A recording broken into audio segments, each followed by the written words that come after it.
understand this here. So this is why today we have to be assured of the most important thing in your life, and that is where you're going to spend eternity. The most important thing you can know is where you will spend eternity. And God placed this in His Word so that you and I will know for sure. So this here is what we're going to discuss today in detail. Now, the text we're going to use today, it is going to come from John chapter 10, verse 27 and 28. And here is the words of Jesus Himself.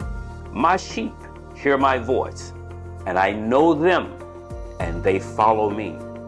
And I give unto them eternal life, and they shall never perish, neither shall any man pluck them out of my hand. These are the words of Jesus Himself. So what is this basically saying here?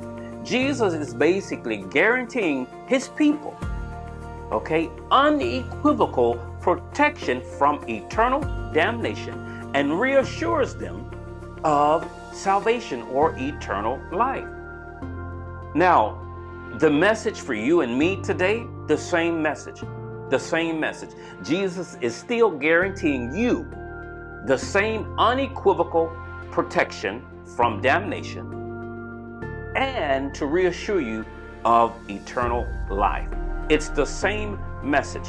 This is why the scripture tells us that God is the same yesterday, today, and forevermore. He doesn't change. Neither does the promises change. So I want you to be encouraged here, because these here are the words of Christ Himself.